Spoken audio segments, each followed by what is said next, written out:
Welcome to ஜோலா kitchen. இந்த வீடியோவில் முறுக்கு மாவு அரைக்கிறத பற்றி பார்ப்போம். நல்லா வெயில் அடிக்கும் போதே மழைக்கு முன்னாடியே நான் அரைச்சி இந்த அரிசி கழுவி காய போட்டு ரெடி பண்ணி வச்சுட்டேன். இது ரேஷன் அரிசி தான்.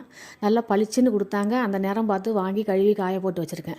இப்போ 2 படி அரிசி பச்சரிசி மாவுக்கு தனியாக எடுத்து வச்சுப்போம். இது எதுக்காக எடுக்கிறோம்னா, மெஷினில் கோதுமை அரைச்சிருப்பாங்க.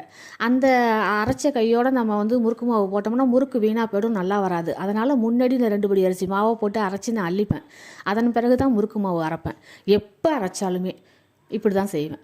அடுத்தது முறுக்குக்கு அளந்து வச்சுப்போம். நான் 2.5 படி முறுக்குக்கு எடுத்திருக்கேன்.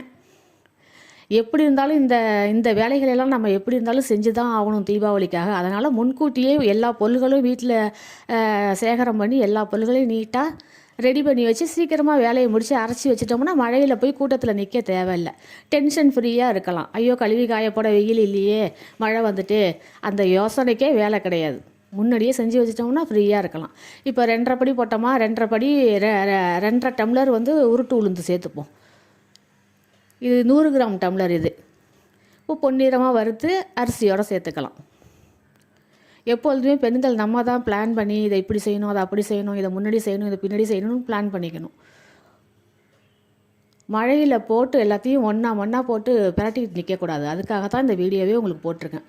இது பயனுள்ளதாக இருக்கும்னு நினைக்கிறேன். அடுத்தது பாசிப்பருப்பு ஒரு 75 கிராம் எடுத்திருக்கேன். இது முறுக்கு வெள்ளையாக இருக்கும், வாசமாகவும் இருக்கும். அதுக்காக தான் இது.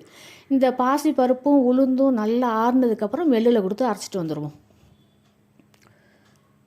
நல்லா கலந்துக்கிட்டு மெல்லில் கொடுத்து அரைச்சிட்டு வந்துட வேண்டியது தான். நல்லா பட்டு மாதிரி அரைச்சி கொடுத்துருக்காரு. இது பச்சரிசி மாவு. இது முறுக்கு மாவு. வாளி பெருசாக இருக்கிறதுனால அடியில் கிடக்கு. இந்த வீடியோ பிடிச்சிருந்தால் லைக் பண்ணுங்கள், ஷேர் பண்ணுங்கள், சப்ஸ்கிரைப் பண்ணுங்கள்.